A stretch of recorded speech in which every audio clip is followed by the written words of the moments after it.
आपकी जर्नी के अंदर क्या ड्रॉबैक्स रहे? क्या आपको लगता है कि ये ड्रॉबैक्स जो मैंने फेस किए ये आने वाले सीईओज़ को नहीं करने चाहिए? आपने फ्यूचर को प्रॉपरली नहीं समझा होता कि आगे चल के 10 साल बाद टेक्नोलॉजी किधर जाएगी, दुनिया कैसे इवॉल्व होगी। आज हमारे यहाँ 14 साल का बच्चा भी है ना, वो एजुकेशन को प्रायोरिटी नहीं देता।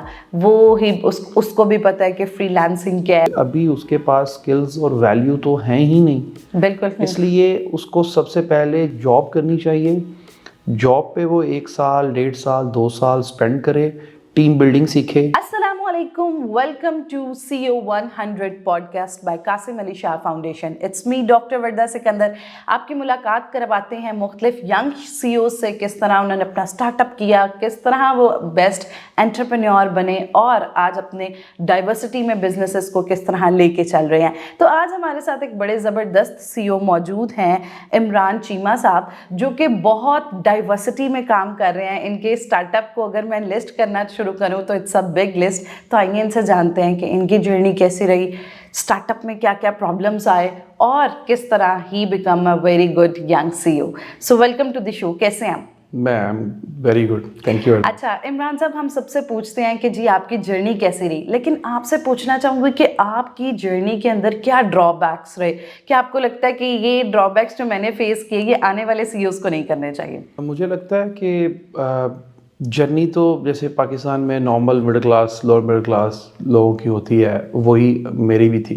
जी। स्कूल से पढ़े, यूनिवर्सिटी से पास आउट हुए, पता ही नहीं क्या करना है, डायरेक्शन ही कोई नहीं है। मुझे लगता है कि हमारे जो यंग बच्चे हैं, जो एक्चुअली में 2 पार्ट्स में इसको डिवाइड करते हैं। पहला जो यूनिवर्सिटी में पढ़ रहे हैं जी, उनको यूनिवर्सिटी में ही कैरियर डेवलपमेंट की कोचिंग जो है वो ऑनलाइन इंटरनेशनल एंटरप्रेन्योर्स से और जो इंटरनेशनल कैरियर डेवलपर्स हैं, कोच हैं, जो उनसे थोड़ी बहुत हेल्प लेनी चाहिए ताकि उनको आइडिया हो कि आगे वो फोर्स ही कर सकें आज से 10 साल 15 साल बाद जो है वो दुनिया में क्या होगा, कैसे दुनिया चलेगी, ताकि वो थोड़ा एडवांस और फ्यूचरिस्टिक अप्रोच से चले।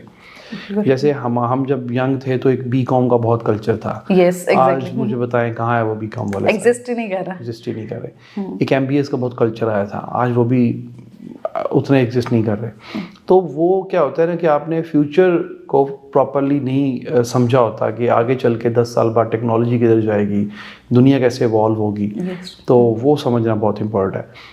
तो यही हर्डल मुझे भी आई थी कि हमने पढ़ कुछ लिया था, फिर काम कुछ कर रहे थे, समझ ही नहीं आ रहा था क्या हुआ था। तो मेरे एक दोस्त हैं, उन्होंने मुझे कहा कि ये उनका एक सॉफ्टवेयर हाउस है, तो उनके साथ मेरी डिस्कशन होती थी। तो मैं बाय चॉइस आया था आईटी इंडस्ट्री में, क्योंकि मेरी स्टडी भी नहीं है आईटी की। अच्छा, आपका बैकग्राउंड किस फील्ड से? Math communication. ओके। तो मैं इसकी मैथ्स कम्युनिकेशन और ये बिल्कुल डिफरेंट फील्ड, इसकी वजह से हर्डल्स नहीं आए कि यार डिफरेंट फील्ड है, या फिर बाय चॉइस आपने कहा नहीं I have to do this, और कंसिस्टेंसी कैसे मेंटेन की फिर इसमें? बहुत ज़्यादा प्रॉब्लम्स आई। सबसे पहली प्रॉब्लम ये थी कि मुझे एक अच्छी खासी जॉब जहाँ थोड़े पैसे भी मिल रहे थे वो छोड़ के अगर मैं इधर स्विच करना चाह रहा था तो वो, और एट दैट टाइम मैं शादीशुदा भी था, एक बच्चा भी था मेरा, रिस्पॉन्सिबिलिटी, और मैं वैसे भी इकलौता बेटा हूँ माँ बाप का। अच्छा, तो वो फैमिली प्रेशर एंड एवरीथिंग। तो वो मेरे लिए बहुत मुश्किल था कैसे शिफ्ट करूँ। तो मैंने भी फैमिली से रिक्वेस्ट की, यार मुझे 1 साल दे दें आप, एक साल 2 साल जो भी मेरे टाइम चाहिए, तो मैं कुछ कोशिश करूँगा। तो मेरी बेगम का बहुत शुक्रिया, मैं हर जगह पे उनका शुक्रिया अदा करता हूँ। उन्होंने कहा कि हाँ ठीक है आप ले लें, कोई मसला नहीं है, लेकिन ये जो आप करना चाह रहे हैं ये मेक श्योर कि ये सही चले। यानी एक औरत की सक्सेस के पीछे तो मर्द का होता था, यानी मर्द की सक्सेस के पीछे भी औरत का हाथ हो सकता है। एक मर्द की सक्सेस के पीछे औरत का ही हाथ होता है। अगर वो औरत आपके घर बार आपकी बाकी रिस्पॉन्सिबिलिटीज ना उठाए तो मर्द बाहर जाके इतना फ्रीली नहीं फाइट कर सकता। बाहर जाके जैसे मैंने जब स्टार्ट किया था कैरियर, मैं बता देता हूँ, मैं 16 to 18 आवर्स काम करता था। तो मेरे लिए हर चीज़ भूलना थी मुझे, घर बार जिम्मेदारियाँ। अब वो सारी जिम्मेदारियाँ मेरी बेगम ने उठाई। तो हैट्स ऑफ टू हर। तो दैट मीन कि ये सपोर्ट करके यू डेवलप अ बिजनेस है। अच्छा, यहाँ पे एक क्वेश्चन जो कि बहुत इम्पोर्टेंट है, आज हमारे यहाँ 14 साल का बच्चा भी है ना, वो एजुकेशन को प्रायोरिटी नहीं देता।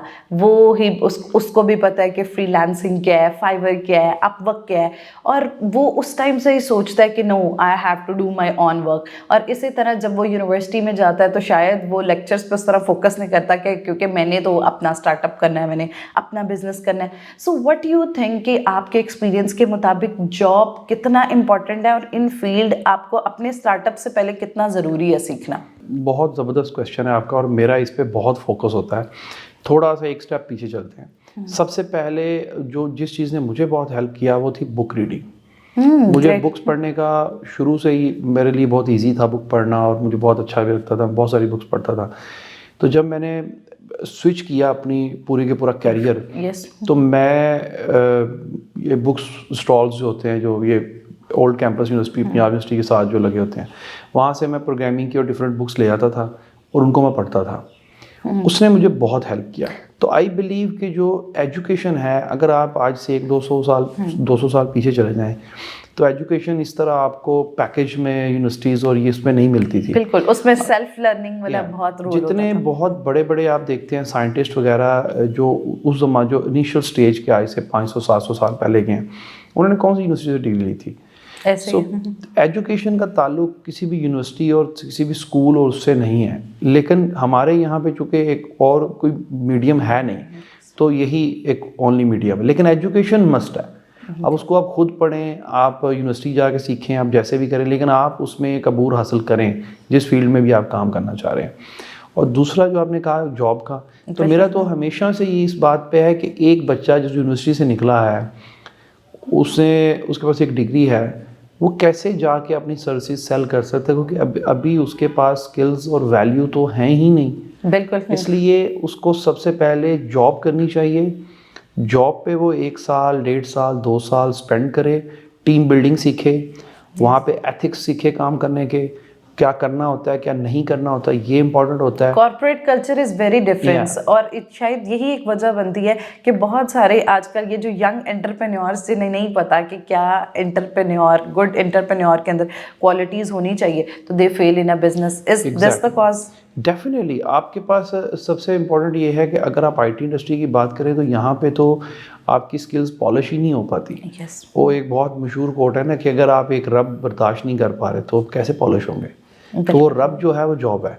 अगर वो जॉब के अंदर आप जाके 1 साल 2 साल नहीं लगाएंगे, लोगों से ऑर्डर लेना नहीं सीखेंगे, और आपको ये नहीं समझ आएगा कि टीम के अंदर एक हायरार्की होती है, काम की डिलीवरी कैसे होती है, टाइमली, और इम्पोर्टेंस ऑफ क्लाइंट क्या होता है, और वो जो भी कल्चर है ऑफिस का, वो सीखेंगे। देन जब आप अपने आप को सेल करने जाएंगे मार्केट में, and when you start selling your services, और अपना एंटरप्रेन्योर अपना को वेंचर खड़ा करते हैं, तो मेरे ख्याल से फिर आप एक बेटर तरीके से अपने आप को सेल कर सकते हैं। एग्जैक्टली। सो मैं तो हमेशा रिक्वेस्ट करता हूँ सब बच्चों से कि 1-2 साल जॉब मस्ट करें, उसके बाद फिर जो दिल करता है। यानी कि वो जॉब वाला रगड़ा इज़ वेरी इंपॉर्टेंट। जॉब वाला रगड़ा मैं उसको उस एंगल से नहीं देखता। मैं कहता हूँ जॉब ना करें, आप आपके दोस्त हैं 3-4 मिलके को काम करें, उनके साथ बैठ जाएं, टीम के अंदर बैठ के काम करें। That is very important. अच्छा, अब अगर कोई अपना बिजनेस स्टार्टअप करना चाहता है, या बहुत सारे लोग हैं जो who want to be a CEO, और वो बहुत आइडियाज़ जो है सोच रहे होते हैं, तो आप क्या समझते हैं कि कौन कौन से पर्सपेक्टिव पे या कौन कौन से एलिमेंट्स हैं जिन पे काम करना बहुत ज़रूरी है to become a good entrepreneur? अगर मैं इसको देसी कल्चर की, अपने कल्चर के अंदर अपने देसी ज़ुबान में से हूँ, तो ज़िद छोड़ दें कि मुझे आता है। बहुत ज़बरदस्त बात आपने की है। दैट इज़ वेरी छोड़ दें मुझे आता है, क्योंकि आपको कुछ नहीं आता। आपकी एक लिस्ट है 10 चीज़ों की, उसमें जिस दिन आप डिसाइड कर लिया ना कि ये पॉइंट नंबर 5 मुझे आता है, दैट मीन्स कि वो आपके लर्निंग प्रोसेस से आउट हो जाएगा, तो वो तो फिर कभी आप सीख नहीं पाएंगे। तो जिस दिन आपने ये डिसाइड कर लिया कि मुझे कुछ नहीं आता, या मैं अभी तो सीख रहा हूँ, तो उस वक्त आपकी लर्निंग हर जगह आप ग्रैस्प करते रहेंगे चीज़ों को, हर वक्त हर जगह बैठे आप कुछ ना कुछ सीखते रहेंगे। यस, यानी हमारी विश लिस्ट में फील्ड में निकलते साथ सबसे पहले लर्निंग होनी चाहिए। लर्निंग मेरे ख्याल से ये ऐसा एक ऑटोमेटेड प्रोसेस होना चाहिए कि जिसको हमें सोचना भी नहीं कि मैंने लर्न करना है, वो हो रहा हो आपके साथ। यस। सो इससे मुझे लगता है जो मैंने अपने मुझे एक डेकेड से ज़्यादा काम करते हो गया, और मैंने 13-14 साल के अंदर मैंने जितने लोग सक्सेसफुल और एक सर्टेन लेवल पे जाके अनसक्सेसफुल होते लोग देखे हैं, मैंने उनमें यही डिफरेंस देखा है, वो इवॉल्व नहीं करते, अडेप्टेबिलिटी नहीं होती उनके अंदर। तो जैसे मैंने जब कैरियर स्टार्ट किया तब ये टेक्नोलॉजी का ये फेस नहीं था जो आज चल रहा है। तो अगर हम वहाँ से यहाँ, तो एवरी ईयर हम इवॉल्व करते गए, यानी कि अपने आप को अपडेट करना अकॉर्डिंग टू द खुद मार्केट, भी लर्न करना। अब जैसे अब एआई आ गया है, अब 2-3 साल पहले एआई का नाम लोगों ने सुना है, ये इससे पहले तो नहीं था। तो हमें भी सीखना पड़ा, हमने खुद भी सीखा, टीम बिल्डिंग्स की, इसके ऊपर टीम को तैयार किया और इसके ऊपर समझा, इसको पूरे के पूरे फिलॉसफी को समझा कि ये कैसे काम करेगी, आगे आने वाले वक्त में ये बिज़नेस कैसे बनेगा। तो ये जो एवोल्यूशन है ना आपकी एज अ एंटरप्रेन्योर, ये बहुत इम्पोर्टेंट है। इसके ही ये सक्सेस की ज़मानत यही है, और कोई नहीं। अब मुझे लगता है कि हम लोग क्या करते हैं कि अपनी टेक्नोलॉजीज को तो अपडेट करते हैं, लेटेस्ट फ़ोन आया है वो हैव टू बाय, पर उसके साथ साथ अपनी स्किल्स को अपडेट करना है, जैसा कि आपने कहा, दैट इज़ वेरी इंपॉर्टेंट। तो इमरान, आप क्या करते हैं? और आपने जैसे जिक्र किया कि आपके कुछ स्टार्टअप्स हैं, अभी आपसे पहले मेरी बात हो रही थी, एंड माशाल्लाह I am surprise to hear कि आपके 12 to 14 स्टार्टअप्स हैं, that mean you are working in a lot of diversity. तो आप क्या समझते हैं कि एक प्रोडक्ट पे इनिशियली काम करना ज़रूरी है, या फिर जैसे यू आर डूइंग के 12 to 14 प्रोडक्ट्स, तो ये एक प्रोडक्ट से 12 to 14 प्रोडक्ट्स का सफ़र कैसे होया, और कौन सा ऐसा पॉइंट होता है जिधर आपने अपनी नेक्स्ट प्रोडक्ट पिंच करनी होती है, या you have to think yes अब मुझे अपनी दूसरी प्रोडक्ट मार्केट में लानी है? ये थोड़ी जर्नी है, मैं आपको पूरी जर्नी दे देता हूँ। जी। सबसे पहले इम्पोर्टेंट ये है इसमें कि माइक्रो मैनेजमेंट नहीं करनी होती। माइक्रो मैनेजमेंट बिजनेस को किल करती है। हमारे यहाँ पे लोगों को आदत होती है कि वो ऑफिसेज जाते हैं और वो हर छोटी सफाई से लेके, किचन से लेके, ऑफिस के स्टाफ से लेके, छोटी छोटी चीज़ों के ऊपर माइक्रो मैनेज कर रहे होते हैं, वहाँ से प्रोडक्टिविटी किल हो जाती है। तो एक तो मैं माइक्रो मैनेजमेंट नहीं करता, और मैं एक वक्त में एक ही स्टार्टअप को देख रहा होता हूँ। तो मैं इतने सारे जो हमारे हैं, तो हमारे पास जो टीम है 10 साल से है, 8 साल से है, तो मेरी कोशिश ये होती है कि मैं जो भी हम बिज़नेस कर रहे हैं, अपनी टीम के लोगों को इतना एम्पावर करूं, उनको इतना ट्रस्ट दूं और कॉन्फिडेंस दूं कि वो खुद जो है ना ऑनरशिप ले। यानी आप वो बॉसी सीईओ नहीं है? नहीं, हमारे ऑफिस में 3 चीज़ें नहीं है। पहला, ऑफिस बॉय कोई नहीं है, दूसरा एम्प्लॉय कोई नहीं है, और तीसरा बॉस कोई नहीं है। तो ये 3 चीज़ें जो है ना, ये 3 वर्ड्स हमने हज़फ किए हुए हैं ऑफिस कल्चर से, क्योंकि इससे क्या होता है ना कि ओनरशिप कोई नहीं होती। बिल्कुल। अब आज मेरी टीम, अगर मैं यहाँ पे हूँ, मैं कहीं पे भी हूँ, तो टीम जो है वो हर काम अपनी उसको ऑन करके कर रही होती है। मेरे ख्याल से ये एक बहुत बड़ी सीख होती है, और ये मुझे भी नहीं आता था, ऑब्वियसली बड़े साल हमने ऐसे ही काम किया है, बट जैसे मैंने कहा, इवॉल्व करना बहुत इंपॉर्टेंट है। तो मैंने भी बहुत सारे इंटरनेशनल एंटरप्रेन्योर से क्लासेस ली, मैंने इंटरनेशनल यूनिवर्सिटी से कोर्सेज किए, तो मुझे थोड़ा थोड़ा जब समझ में आना शुरू हुआ कि चीज़ें अब बड़ा कैसे सोच सकते हैं और बड़ा कैसे बना सकते हैं, वो एक माइंडसेट टोटल डिफरेंट होता है। फिर जैसे हमारे जो स्टार्टअप्स हैं, जो पहला जो मैंने प्रोडक्ट लॉन्च किया था, सॉफ्टवेयर प्रोडक्ट, वो 2014 में किया था। 2014 में, फिर 2016 में किया था एक ई-कॉमर्स का एक प्रोडक्ट था हमारा। वो कौन सा पॉइंट होता है वेयर यू थिंक कि यस अब दूसरी प्रोडक्ट आ जानी चाहिए मेरी? Maximum market share. हमने 2017 के अंदर एक प्रोडक्ट लॉन्च किया था जो इस वक्त दुनिया में अपनी कैटेगरी में सबसे ज़्यादा सेल होने वाला प्रोडक्ट है पूरी दुनिया में, वर्ल्ड वाइड। क्या था वो product? It's a listing pro, एक directory listing complete end to end solution है कि अगर आपने कोई भी डायरेक्टरी लिस्टिंग का कोई स्टार्टअप शुरू कर रहे हैं, तो आप जस्ट वो एक हमारा सॉफ्टवेयर बाय करेंगे, उसका लाइसेंस लेंगे एंड स्टार्ट। दैट मीन कि आपके हर स्टार्टअप की एक अपनी इनोवेशन और यूनिक प्रॉपर्टी है। हर स्टार्टअप जो है वो डिफरेंट इंडस्ट्री को सर्व करता है, और हर इंडस्ट्री की डिफरेंट नीड्स होते हैं, डिफरेंट प्रॉब्लम्स होती हैं, और बेसिकली हर स्टार्टअप का मतलब होता है एक प्रॉब्लम को सॉल्व करना। तो हम एक इंडस्ट्री पिक करते हैं, उस पर अंदर हमारी रिसर्च टीम है, हम पूरी R&D करते हैं, उसके पूरे हम बनाते हैं कि उसके प्रोज एंड कॉन्स क्या हैं, हम लॉन्च करें ना करें। फिर हम जब फाइनली डिसाइड करते हैं कि हम किस प्रॉब्लम को सॉल्व करने जाए, फिर उसके ऊपर हमारा उसका आर्किटेक्ट बनता है, फिर उसका, तो एक कंप्लीट प्रोसेस है। वो जो आपने क्वेश्चन किया कि वो शिफ्ट कब लेना होता है? Yes. शिफ्ट तब लेना होता है जैसे हमने 2017 में ये प्रोडक्ट लॉन्च किया था, तो हमें बहुत ही ओवरवेलमिंग रिस्पॉन्स आया था मार्केट से और हम ओवरनाइट सक्सेसफुल हो गए थे।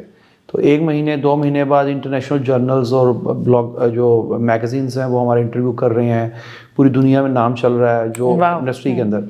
तो हम भी थोड़ी जब पैसा भी आ जाता है साथ में थोड़ी सी शोहरत और नाम भी आ जाता है तो थोड़ी सी वो दिमाग को चढ़ना शुरू होती है। हाँ, अच्छा, ये वाले पॉइंट पे मैं ज़रूर बात करना चाहूँगी कि जब ये वाली स्टेट आती है तो उसमें क्या होता है कि आपकी वर्क एफिकेसी पे बहुत ज़्यादा फर्क आ जाता है, क्योंकि वो थॉट कि यस वी हैव एवरीथिंग। तो इस पॉइंट पे कौन सी चीज़ माइंड में रखनी चाहिए कि आपकी ग्रोथ रुके ना? जी, जब हमें ये वक्त आया था तो हमें तो कुछ समझ नहीं थी, क्योंकि हमें पता ही नहीं था इसको हैंडल कैसे करना है, कभी देखा नहीं ऐसा सिचुएशन ना। तो हमें लगता था कि बस अब हम ही हम हैं, और ये बहुत ही गलत एटीट्यूड होता है। Yes. लेकिन फिर फिर हमने क्या किया, हमने वो जो पैसे वहाँ से बन रहे थे उसको हमने फौरी तौर पे, क्योंकि पाकिस्तान में ना एक ट्रेंड है कि हमने, क्योंकि जिस सोसाइटी में रहते हैं ट्रेंड है कि अगर आपका कुछ चल रहा है ना तो आप कहते हैं फौरी मैं कुछ और कर लूँ, फटाफट बहुत सारा कुछ कर लूँ। ये होता है कि अभी मेरे पास एक स्किल है तो उससे मैं 8 बिजनेस खड़े कर लूँ। तो ये गलत अप्रोच है। तो जब हमने ये करने की कोशिश की तो दूसरा जो नया हमने स्टार्ट किया वो फेल हो गया, और वो बुरी तरह फेल हुआ, बिकॉज उसमें ना हमारा फोकस था, ना हमारी उसमें कोई बहुत ज़्यादा अटेंशन थी, अटेंशन टू डिटेल हमने काम नहीं किया। तो क्योंकि हमारे पास पैसा भी था, हमारे पास वक्त रोज़ कोई ना कोई न्यूयॉर्क से फ़ोन आ रहा है, कहीं से कोई इंटरव्यू के लिए कॉल आ रही है, तो बहुत सारी चीज़ें जो ना वो दिमाग पे चढ़ गई थी। तो फिर फाइनली ये हुआ था, क्योंकि मैं ये बात बड़ी खुल के बताता हूँ कि आने वाले लोगों को ये समझ आना चाहिए कि ऐसे नहीं करना। फिर हमें जब फेल हुआ ना तो वो जो हमें धचका लगा ना, उससे हमें रियलाइज़ हुआ कि कुछ तो गलत है हमारे अंदर। देन फिर हम वापस back to the drawing board गए, फिर हमने वहाँ जाके बैठ के देखा कि हमारे गलत क्या है। देन वी स्टार्ट लर्निंग कि हमें ये कैसे मैनेज करना है, और इसके लिए फिर हमने कंसल्टेंसीज ली कुछ लोगों से, इंटरनेशनली बहुत ही बड़े नाम है वो, उनसे कंसल्टेंसीज। यानी मेंटोरशिप एट दैट स्टेज भी बहुत इंपॉर्टेंट है। मेरे ख्याल से ज़रूरत ही तब पड़ती है जब आप कुछ होते नहीं है ना, तो कोई भी मेंटोर आपको कुछ नहीं कर सकता, आपकी पर्सनालिटी के अंदर कुछ चीज़ डेवलप नहीं हुई तो। लेकिन जब आप कुछ डेवलप भी कर चुके हैं बट वहाँ पे संभाल नहीं पा रहे हैं ना, तो वहाँ वो मेंटोर आपको सही समझाता है। तो फिर हमें आइडिया हुआ कि इस चीज़ को कैसे मैनेज करना है। और फिर एक सबसे इम्पोर्टेंट बात कि तब हमें रियलाइज़ ये हुआ कि अभी तो हमारा मार्केट शेयर है 0.1%। हाँ, वो तब मार्केट के साथ कंपैरिजन स्टार्ट। और फिर हमने कंपैरेटिव एनालिसिस की तो हमने देखा यार ये तो मार्केट बहुत बड़ी है, बजाय हम ये पैसा ये चीज़ें कहीं और इन्वेस्ट करें, हम इसी प्रोडक्ट को इतना इम्प्रूव करें कि मैक्सिमम मार्केट शेयर ले लें। तो आज हमारा उसी प्रोडक्ट में मार्केट शेयर है 34%। Amazing. And we rule in the market, हम सबसे ज़्यादा मार्केट शेयर रखते हैं। हमने उसी प्रोडक्ट को बिल्ड किया, उसके अराउंड पूरा इकोसिस्टम बिल्ड किया, 18 और नीशेस के अंदर प्रोडक्ट्स बनाई वही सेम प्रोडक्ट के इर्द गिर्द, ताकि हम मैक्सिमम मार्केट शेयर ले सकें। एंड देन फिर हमें समझ में आया कि अब हम बड़े प्लेयर बन गए हैं इस मार्केट के, तो अब हम किसी और तरफ जाते हैं। तो तब शिफ्ट करना चाहिए जब आपको एक तो ये कॉन्फिडेंस हो कि आप जो भी काम कर रहे हैं उसके अंदर इतनी वैल्यू है कि वो सबसे ज़्यादा मार्केट शेयर ले सकता है। अपने शेयर को मैक्सिमाइज करें जहाँ तक जा सकता है, फिर किसी दूसरे की तरफ जाएं। ये वाले एलिमेंट्स जो हैं वो दैट मीन के बहुत इंपॉर्टेंट है टू शिफ्ट, नॉट के एक अभी पूरी फोकस करके प्रोडक्ट बनी नहीं है और दूसरी जो है वो पिंच। दैट मीन के अब वाली जो जनरेशन है, ये जो यंग सीईओज हैं, उनमें ये कि कंपैरिजन और कंपैटिबिलिटी एक प्रोडक्ट की उतनी होती ही नहीं है, और उसके साथ competition, and in that case वो पहली प्रोडक्ट है वो भी फेलियर की तरफ चली जाती है। कंपटीशन को रीड करना इज एन आर्ट। बहुत सारे लोग कंपटीशन को रीड नहीं कर पाते। हम लोग आज किसी भी बच्चे को पूछ लें कि आप क्या करना चाह रहे हैं, वो कोई ना कोई ब्रांड बता देगा, मैं ये शुरू करना चाहता हूँ। जब आप उससे पूछते हैं कि मुझे बताएं ये कितनी बड़ी मार्केट है पाकिस्तान में, उसको नहीं पता। जब आप उसको पूछते हैं कि इसके बड़े 5 प्लेयर्स कौन से हैं मार्केट के इस इंडस्ट्री में, उसको नहीं पता। जब आप उसके पूछते हैं आप इसका टोटल रेवेन्यू इस इंडस्ट्री का एग्जैक्टली इस नीश का जिसमें आप काम करना है कितना होगा, तभी आप जज कर सकते हैं ना कि मुझे इसमें आना है या नहीं आना, प्रॉफिटेबल मार्केट है कि नहीं है। और फिर थोड़ा डिजिटली भी कुछ स्टैट्स होते हैं, जैसे इसका कस्टमर एक्विजिशन कॉस्ट क्या बनेगी हमारी, और इसका जो एड स्पेंड है वो कितना महंगा है, सस्ता है, क्या है। ये चीज़ें आजकल के बच्चे इस तरफ जाते नहीं हैं। हाँ, ये डिस्कस कर सकते हैं जो कोई सक्सेसफुल इस डोमेन में। तो अच्छा, अब डिस्कस आजकल की यूथ इसलिए भी डरती है कि पता नहीं मेरा आइडिया चोरी हो जाएगा। ये कॉर्पोरेट मार्केट में ये वाली चीज़, जो मेरे यंग सीईओ से बात हुई तो दे टोल्ड दैट कि ये वाला प्रॉब्लम होता है।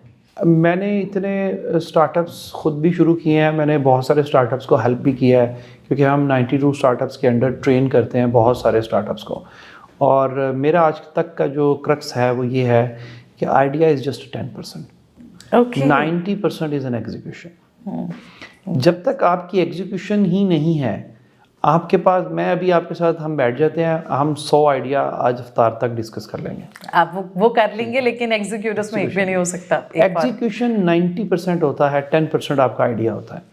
तो जो एग्जीक्यूशन नहीं कर सकता वो उसके आइडिया, तो मुझे कोई मैं आप सबको अपने आइडियाज़ बताता हूँ, मैं कहता हूँ आप चोरी कर लें, खुदा का वास्ता कुछ तो कर लें। तो वो एग्जीक्यूट नहीं करेंगे क्योंकि एक कॉम्प्लेक्स एग्जीक्यूशन होती है बहुत सारी चीज़ों की। तो इसलिए, और दूसरा ये है कि हमारे बच्चे आइडियाज़ डिस्कस नहीं करते। मुझे लगता है वो शुरू करने से डरते नहीं हैं, वो इस तरह डरते हैं कि लोग उनको फेल होता ना देख लें। यस, और उनको खुद फेल होने से डर भी नहीं है, उनको डर ये है कि लोग ना देख ले मुझे फेल होता हुआ। so true, this is the big thing you It's a mentioned. fight between perception and perspective. तो perception और perspective में जो जंग है ना यहाँ पे, वो बड़ी खतरनाक है। तो हमारे लोग फेल होने से नहीं डरते, वो डरते इस बात से है कि लोग ना हमें देख लें कि हम फेल हो रहे हैं। बिल्कुल। एम्प्टी हैंडेड से नहीं डरते कि मेरे हाथ में कुछ नहीं, हाथ खाली जेब खाली। वो कहते हैं लोगों को ना पता चल जाए कि मेरे एम्प्टी हैंडेड हूँ। इसलिए हमारे यहाँ पे बहुत सारी हमारी जो हार्ड अर्न मनी होती है, बहुत मेहनत से कमाए हुए पैसे, वो हम ऐसे चीज़ों पे लगा रहे होते हैं जिनकी हमें, हमारी फैमिली को, हमारी ज़ात को कोई वैल्यू नहीं होती, वो सिर्फ लोगों को दिखाने के लिए होती है। हाँ बिल्कुल। तो ये वाले जो प्रॉब्लम्स हैं ना, कंपटीशन, और उस कंपटीशन में ऑब्वियसली ये नहीं कि अपने प्रॉब्लम्स या उन सारी चीज़ों को, अपने आप को नहीं देखना, दूसरे के साथ कंपैरिजन में बिजनेस स्टार्ट कर लेना। Exactly. तो ये हमारे किसी दोस्त ने शुरू किया था, वो तो बहुत पैसे बना रहे हैं, मैं भी कर लेता हूँ, मैं भी बना रहा हूँ। हाँ, अब मैं एक चीज़ से बहुत सरप्राइज्ड होती हूँ कि हमारे यहाँ कोई हॉट बिजनेस चल रहा होता है ना, तो सब लोग वो बिजनेस शुरू कर देते हैं। दे नेवर सी कि अब अगर वो इतना हॉट और ट्रेंडी बिजनेस चल रहा है तो उसके साथ अब इनोवेशन की ज़्यादा ज़रूरत आती है। और ये देखें, कोई भी बिजनेस है ना, अगर हम इस कमरे में 100 लोगों को बिठा देंगे और हम एक चाय का कप बेचने लगे हैं, हमारा मैक्सिमम जो कैपेसिटी है वो 100 कप बेचने की है। यस, 100 कप, ठीक है। हम 100 कप से ज़्यादा नहीं बेच सकते। हम ऐसे नहीं होगा 10,000 कप इस कमरे में बेच लें। बिल्कुल। तो ऑडियंस कितनी है, कितना मैक्सिमम बिजनेस हम बना सकते हैं। और अगर यहीं इसी कमरे में 3 चाय बेचने वाले आ जाएं तो आपका शेयर कितना होगा, कितना? बिल्कुल, वो शेयर भी तो डिवाइड हो रहा है ना, दैट इज इम्पोर्टेंट है। जो मैंने पहले बात की कि हमें टोटल मार्केट कैप कितनी है, हम जो काम करने लगे हैं उसके अंदर 2 लोग 3 लोग, कितने प्लेयर्स हैं, कौन काम, तो हमें कितना शेयर मिल सकता है, कितना बड़ा बिजनेस ये बन सकता है, ये सारे एनालिसिस ना पेपर पे होते हैं काम शुरू करने से पहले। हाँ, ग्राउंड देखना बहुत ज़रूरी है खेलने से पहले, ताकि आइडिया हो सके कि कंपटीशन कितना है और आपको किस लेवल का काम जो है करना है। The podcast is very interesting और मेरा बिल्कुल पॉडकास्ट एंड करने को दिल नहीं कर रहा, बट हम बढ़ते हैं अपने लास्ट क्वेश्चन की जानिब कि at the end, being a successful CEO, आप क्या मैसेज देना चाहेंगे हमारी ऑडियंस को कि that is very important to become best successful CEO? सबसे पहला एक बेसिक रूल है कि सीईओ जो है उसको बिज़नेस कभी भी बंद करने का नहीं सोचना चाहिए, उसको हमेशा सरवाइव करने का सोचना चाहिए। सीईओ के ऊपर बहुत सारी रिस्पॉन्सिबिलिटीज़ होती हैं। मैं अक्सर देखता हूँ बच्चे होते हैं 20-22 साल के, वो 2 लोग होते हैं, एक सीईओ बन जाता है, एक कुछ और बन जाता है, तो वो बिज़नेस शुरू कर लेते हैं। रियल मीनिंग ही नहीं पता कि सीईओ क्या होता है। सीईओ के ऊपर अब अगर 50 लोग काम कर रहे हैं आपके ऑर्गेनाइजेशन में, तो 50 लोगों की नहीं, तकरीबन 200 लोगों की रिस्पॉन्सिबिलिटी है। ठीक है, तो इतनी बड़ी रिस्पॉन्सिबिलिटी। माइंडसेट, सीईओ एक माइंडसेट का नाम है। सीईओ कोई स्टेटस नहीं है, सीईओ कोई आप किसी को कोई टाइटल नहीं दे सकते। It's a mindset. वो माइंडसेट आपने डेवलप करना है कि मेरा काम सिर्फ ये है कि मुझे बड़ी बातें सोचनी है, बड़े काम सोचने हैं, उनके एग्जीक्यूशन प्लान करते हैं, प्रोसेसेस बनाने हैं, मुझे ऐसे प्रोसेसेस बनाने जिससे मैं अपनी टीम को बड़ा बना सकूं और लोगों पे ट्रस्ट करना सीखना है। ये जो सबसे इम्पोर्टेंट होता है बात है ट्रस्ट की, हमारे लोग यहाँ पे ट्रस्ट नहीं करते। तो आप ऐसे लोग अपनी टीम में लेके आएँ जिनके ऊपर आप ट्रस्ट कर सकते हैं, क्योंकि अगर आप खुद पे ट्रस्ट करते हैं ना तो हम लोगों पे भी करेंगे। Yes. हमारे लोग खुद पे भी ट्रस्ट नहीं करते, हर वक्त डाउट में रहते हैं कि ये ऐसे हो गया तो क्या हो जाएगा, ऐसे हो गया तो क्या हो जाएगा। पॉजिटिव से पहले नेगेटिव सोचते हैं। तो ये सीईओ एक बहुत ही डिफरेंट माइंडसेट है। मुझे बहुत सारे लोगों से बात करके बड़ा अफसोस होता है कि बहुत बड़ी बड़ी पर्सनालिटियाँ बहुत छोटी छोटी बातें कर रहे होते हैं।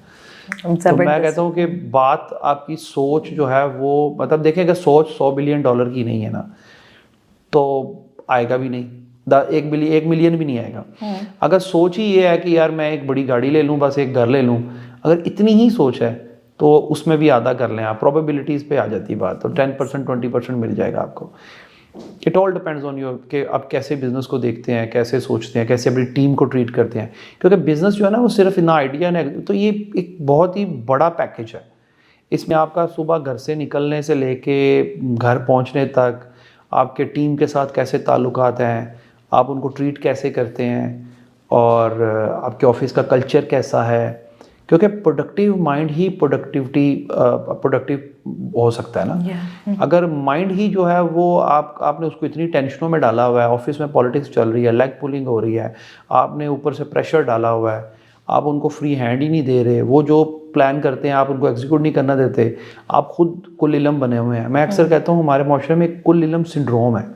दूसरे को चांस नहीं देना, चांस ही नहीं देना। तो अगर आप सब ये खुद ही करने बैठे हुए तो वो तो बेचारे कुछ कर ही नहीं रहे, तो रोबोट्स हैं।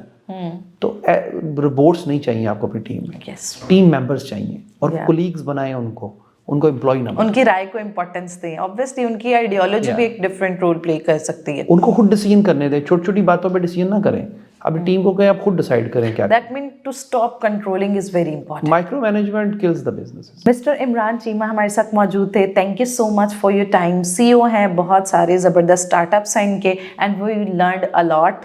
Thank you so much for your time. मिलते हैं एक नए एपिसोड के साथ। अल्लाह हाफिज़।